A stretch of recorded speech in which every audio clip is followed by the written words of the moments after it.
ओम नमो शिवाय। शिव पुराण के श्रवण की विधि तथा श्रोताओं के पालन करने योग्य नियमों का वर्णन। शौनक जी कहते हैं, महाप्राज्ञ व्यास शिष्य सूत जी, आपको नमस्कार हैं। आप धन्य हैं, शिव भक्तों में श्रेष्ठ हैं। आपके महान गुण वर्णन करने योग्य हैं। अब आप कल्याणमय शिव पुराण के श्रवण की विधि बतलाइए, जिससे सभी श्रोताओं को संपूर्ण उत्तम फल की प्राप्ति हो सके। सूत जी ने कहा, मुने शौनक, अब मैं तुम्हें संपूर्ण फल की प्राप्ति के लिए शिव पुराण के श्रवण की विधि बता रहा हूँ। पहले किसी ज्योतिष को बुलाकर दान मान से संतुष्ट करके अपने सहयोगी लोगों के साथ बैठकर बिना किसी विघ्न बाधा के कथा की समाप्ति होने के उद्देश्य से शुद्ध मुहूर्त का अनुसंधान कराएं और प्रयत्नपूर्वक देश देश में स्थान स्थान पर यह संदेश भेजें कि हमारे यहाँ शिव पुराण की कथा होने वाली है। अपने कल्याण की इच्छा रखने वाले लोगों को उसे सुनने के लिए अवश्य पधारना चाहिए। कुछ लोग भगवान श्री हरि की कथा से बहुत दूर पड़ गए हैं। कितने ही स्त्री शूद्र आदि भगवान शंकर के कथा कीर्तन से वंचित रहते हैं। उन सबको भी सूचना हो जाए, ऐसा प्रबंध करना चाहिए। देश देश में जो भगवान शिव के भक्त हों तथा शिव कथा के कीर्तन और श्रवण के लिए उत्सुक हो, उन सबको आदरपूर्वक बुलवाना चाहिए और आए हुए लोगों का सब प्रकार से आदर सत्कार करना चाहिए। शिव मंदिर में, तीर्थ में, वन प्रांत में अथवा घर में शिव पुराण की कथा सुनने के लिए उत्तम स्थान का निर्माण करना चाहिए। केले के खंभों से सुशोभित एक ऊंचा कथा मंडप तैयार कराएं। उसे सब और फल पुष्प आदि से तथा सुंदर चंदोवे से अलंकृत करें और चारों ओर ध्वजा पताका लगाकर तरह तरह के सामानों से सजाकर सुंदर शोभा संपन्न बना दें। भगवान शिव के प्रति सब प्रकार से उत्तम भक्ति करनी चाहिए। वही सब तरह से आनंद का विधान करने वाली है।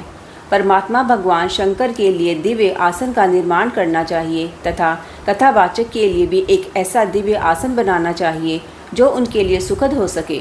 मुने, नियम पूर्वक कथा सुनने वाले श्रोताओं के लिए भी यथोयोग्य सुंदर स्थानों की व्यवस्था करनी चाहिए। अन्य लोगों के लिए साधारण स्थान ही रखने चाहिए।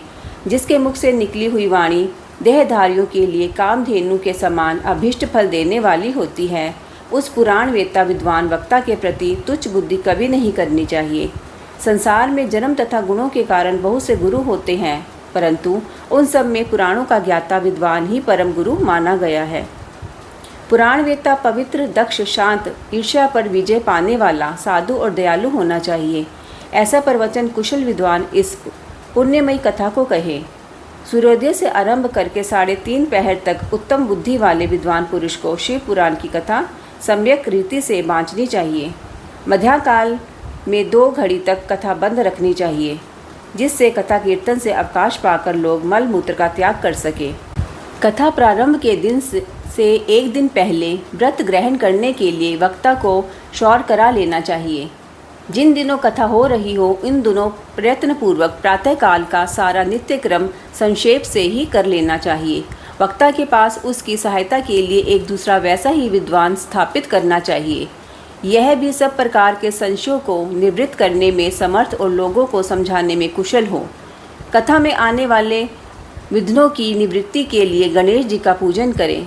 कथा के स्वामी भगवान शिव की तथा विशेषतः शिव पुराण की पुस्तक की भक्ति भाव से पूजा करें।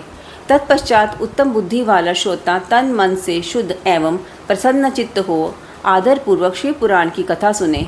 जो वक्ता और श्रोता अनेक प्रकार के कर्मों में भटक रहे हों, काम आदि 6 विकारों से युक्त हो, स्त्री में आसक्ति रखते हों और पाखंडपूर्ण बातें करते हों, वे पुण्य के भागी नहीं होते।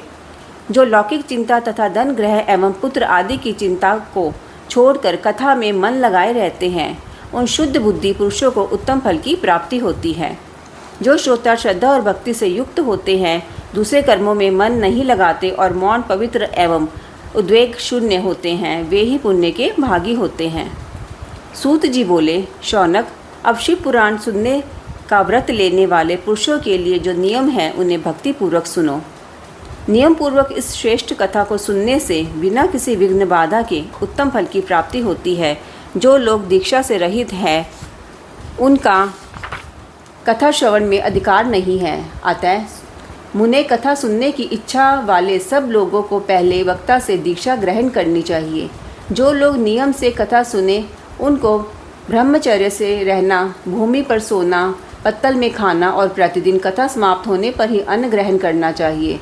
जिसमें शक्ति हो वह पुराण की समाप्ति तक उपवास करके श्रद्धापूर्वक भक्ति भाव से उत्तम शिव पुराण को सुने।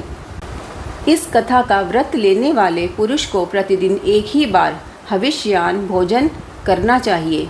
जिस प्रकार से कथा श्रवण का नियम सुखपूर्वक सद कर सके वैसे ही कथा करनी चाहिए।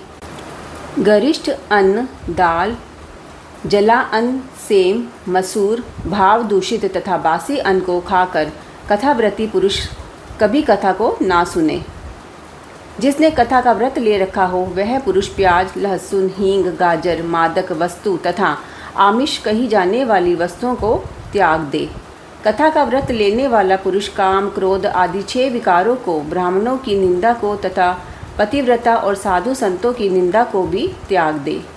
कथाव्रती पुरुष प्रतिदिन सत्य, शौच, दया, मौन, सरलता, विनय तथा हार्दिक उदारता इन सद्गुणों को सदा अपनाए रहे। श्रोता निष्काम हो या सकाम वह नियम पूर्वक कथा सुने। सकाम पुरुष अपनी अभीष्ट कामना को प्राप्त करता है और निष्काम पुरुष मोक्ष पा लेता है। दरिद्र शय का रोगी, पापी, भाग्यहीन तथा संतान रहित पुरुष भी इस उत्तम कथा को सुने। काक, बंध्या आदि जो 7 प्रकार की दुष्टा स्त्रियां हैं वे तथा जिसका गर्भ गिर जाता हो वह इन सभी को शिव पुराण की उत्तम कथा सुननी चाहिए। मुने, स्त्री हो या पुरुष सबको यत्नपूर्वक विधि विधान से शिव पुराण की यह उत्तम कथा सुननी चाहिए। महर्षि, इस तरह शिव पुराण की कथा के पाठ एवं श्रवण संबंधी युगोत्सव की समाप्ति होने पर श्रोताओं को भक्ति एवं प्रयत्नपूर्वक भगवान शिव की पूजा की भांति पुराण पुस्तक की भी पूजा करनी चाहिए।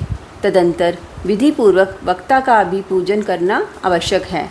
पुस्तक को आच्छादित करने के लिए नवीन एवं सुंदर बस्ता बनाएं और उसे बांधने के लिए दृढ़ एवं दिव्य डोरी लगाएं। फिर उसका विधिवत पूजन करें। मुनि श्रेष्ठ इस प्रकार महान उत्सव के साथ पुस्तक और वक्ता की विधिवत पूजा करके वक्ता की सहायता के लिए स्थापित हुए पंडित का भी उसी के अनुसार धन आदि के द्वारा उससे कुछ ही कम सत्कार करें। यहाँ आए हुए ब्राह्मणों को अन्न, धन आदि का दान करें। साथ ही गीत, वाद्य और नृत्य आदि के द्वारा महान उत्सव रचाएं। मुने, यदि श्रोता विरक्त हो तो उसके लिए कथा समाप्ति के दिन विशेष रूप से उस गीता का पाठ करना चाहिए जिसे श्री रामचंद्र जी के प्रति भगवान शिव ने कहा था। यदि श्रोता ग्रस्त हो तो उस बुद्धिमान को उस श्रवण कर्म की शांति के लिए शुद्ध हविष्य के द्वारा होम करना चाहिए।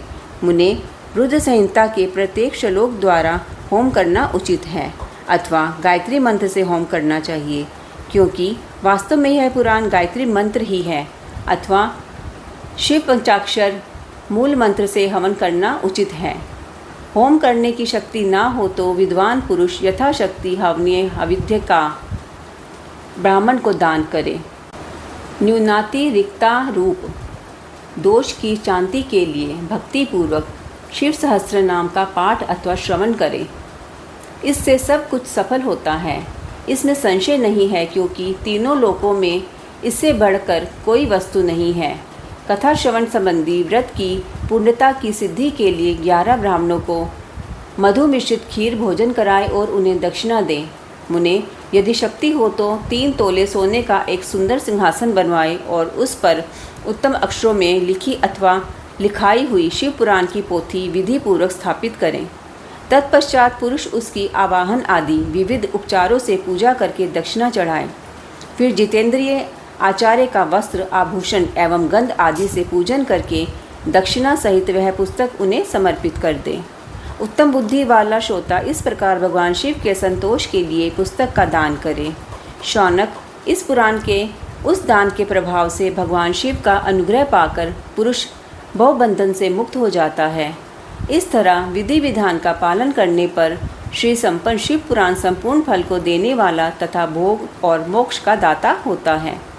मुने, शिव पुराण का वह सारा महात्म्य जो संपूर्ण अभिष्ट को देने वाला है मैंने तुम्हें कह सुनाया।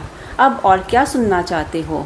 श्रीमान, शिव पुराण समस्त पुराणों के भाल का तिलक माना गया है। यह भगवान शिव को अत्यंत प्रिय, रमणीय तथा भव रोग का निवारण करने वाला है। जो सदा भगवान शिव का ध्यान करते हैं, जिनकी वाणी शिव के गुणों की स्तुति करती है और जिनके दोनों कान उनकी कथा सुनते हैं, इस जीव जगत में उन्हीं का जन्म लेना सफल है। वे निश्चय ही संसार सागर से पार हो जाते हैं। भिन्न भिन्न प्रकार के समस्त गुण जिनके सच्चिदानंदमय स्वरूप कभी स्पर्श नहीं करते, जो अपनी महिमा से जगत के बाहर और भीतर भासमान है तथा जो मन के बाहर और भीतर वाणी एवं मनोवृत्ति रूप में प्रकाशित होते हैं, उन अनंत आनंद घन रूप परम शिव की मैं शरण लेता हूँ। ओम नमः शिवाय।